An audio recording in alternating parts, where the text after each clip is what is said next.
Thank you very much for attending this lecture as part of the lectures that we're having for the quality control course. This lecture is very small because it's a tiny introduction to one of the topics that usually is associated with quality control. And I think this topic is very important, although we're not really devoting too much on it in this course. We're going to talk about Six Sigma. And as I said, this is a very small presentation as an introduction to this strategy for performance excellence. We have two main objectives for this mini lecture. The first one is familiarizing students with Six Sigma statistical definitions in terms and its relevance to statistical process control, and also exposing students to Six Sigma business tool that has evolved from this statistical tool. So the question is, how good is good enough? If I come to you and I say that my manufacturing line, for example, is able to produce 99.9% of good products, is that good? And before you answer this question, I would like you to please pause this video and ask yourself this question: is 99.9% enough? I hope you paused. The question is, it really depends on the business. For example, if we consider this as a good level of production, then we will have 4,000 wrong medical prescriptions per year. Also, we will have more than 3,000 newborn accidentally falling from the hands of the nurses and doctors in the delivery room. Maybe more scary is we will have 2 long or short landings at the American airports, and also we will have around 400 letters per hour which never arrive at their destinations. So the answer for the question how good is good enough, or how good is good, comes from the concept of Six Sigma. And we have many definitions for Six Sigma, or depending on the perspective that you take, when you look at Six Sigma, you have many definitions. But we can say generally that Six Sigma is a vision, philosophy, metric, benchmark, and tools and methods. It's a vision and philosophical commitment to consumers to offer the highest quality at a lowest cost for the products. And also it is a metric that demonstrates quality levels at 99.9997% performance for products and processes. And also it's a benchmark of our products, or of our processes capabilities for comparison to the best in class. And finally, it's a practical application of statistical tools and methods to help us measure, analyze, improve, and control our processes. I like this slide because it really connects what we know to what we would like to have. Looking at the traditional way of thinking, we know that internal and external failures has costs. To prevent such costs, we need to spend on preventing and appraisals, and that has costs itself too. So when these two curves intersect, this is what we have been used to do. But if you think of this graph, in this level, by the way, we are working on the level of 4 sigma. We still have decreasing costs for internal and external failure costs if the quality increased. And also we have an increasing prevention and appraisal costs if we increase the quality. But we can lower the level of sigma. We can make it more sigma. So moving from 4 sigma, that's the one we used to have, to 5 sigma, and even to further 6 sigma. And this level provides us with what we want in terms of quality, higher level, and also it provides us with a much lower level for costs. So the word Six Sigma, where does it come from? We all know that sigma, as we have mentioned previously in other lectures, that sigma is actually a measure of deviation. So if you think of this process compared to this process, what is the difference? If you still remember what's the difference between these two. We know that here the deviation is much higher, right? So if you draw your specification limits in here, you will find that much more products are falling outside your specification limits compared to this case.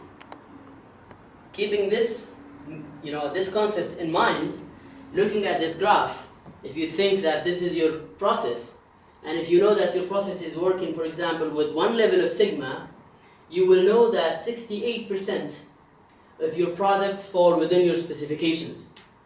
This corresponds to saying that there are more than 317,000 parts per million that are defective in your products if you produce 1 million. If you move further and you go from 1 level sigma to 2 sigma level, you will have 95.4% of your products falling within your specifications, which correspond to 45,000 parts per million that are defective.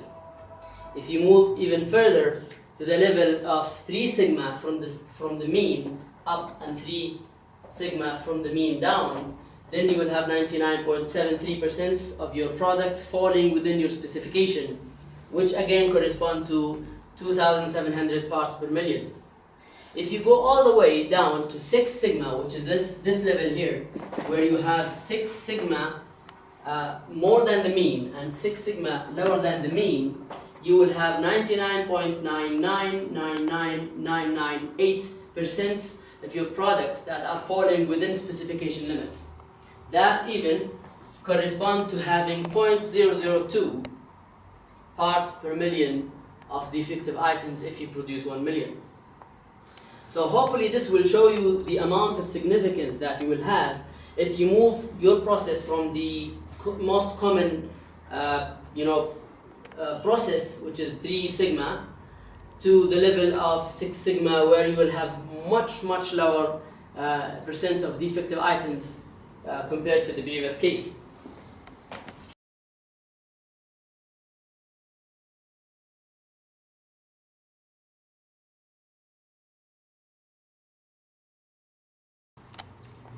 So 6 sigma as a concept has many advantages of over the case where we have 3 sigma only. For example, in the case where we have 3 sigma, we will spend from 15 to 25% of sales dollars on cost of failure, while it's only 5% in case of when we have 6 sigma. 3 sigma relies on inspection to find defects. You need to have inspection, so there is inspection costs at the end of the production line, for example. That's not really the focus in terms when you go to the concept of 6 sigma, because it relies on capable processes that don't really produce defects, as we saw previously in the previous slide. Also here does not have disciplined approach to gather and analyze data in case of 3 sigma. However, we have a much more disciplined approach to deal with problems. We have measure, analyze, improve, control, and measure, analyze, design. The benchmark, it is really advantage when you go to the level of 6 sigma, because you compare yourselves to the best in the world, while in this case you only compare yourself to the competition. And finally, 3 sigma, as we mentioned earlier, believes that 99% is a good enough level, while we actually believe that in 6 sigma we believe that 99% is really unacceptable. So 6 sigma has many tools that we can use to achieve all these advantages here. We have many tools that we can use, and this is a list of those tools. We have process mapping, tolerance analysis, component search, hypothesis testing, regression. All of these different tools that we can use, and hopefully by the end of the semester we will have each one of these in more details. But you need to keep in mind that many familiar quality control tools applied in a structured methodology, that's what really Six Sigma entails. So the question is, do really company benefits from the application of Six Sigma projects? We can confidently say yes. For example, Motorola return on investments, they reduced in process defect levels by a factor of 200. This is from the year of 1987 to 1994. They also reduced manufacturing cost by 1.4 billion, increased the employee production on a dollar basis by 126%, and also they increased the stock holders share value fourfolds, only because they applied successful projects of Six Sigma. We have another example also that hopefully will make you more interested in such topic. Allied Signal return on investments from 1992 to 1996. We have 1.4 billion cost reduction. We have also 14% growth per quarter, 520% price per share growth, reduced new product introduction time by 16%, and also we increased 24% bill cycle reduction. Finally, General Electric, the company wide saving of over 1 billion. This is for the year of 1995 to 1998, and also the estimated annual savings to be 6.6 billion by the year of 2000. So we really can make a huge difference if we successfully apply Six Sigma. And I hope this slide and the previous slides raised your interest in knowing more about the concept of Six Sigma. As I said, we are not going to cover it fully in this course, but I hope at least to get you interested to know more. And if you are interested to know more, this is a list of bibliography that you can access, and hopefully you'll have much better understanding. And at the end of the semester, even after the end of the semester, if you feel that you need to discuss anything with me, I will be more than happy to discuss that with you. This concludes my presentation. Thank you so much for listening, and if you have any questions, please raise your hand. Thanks.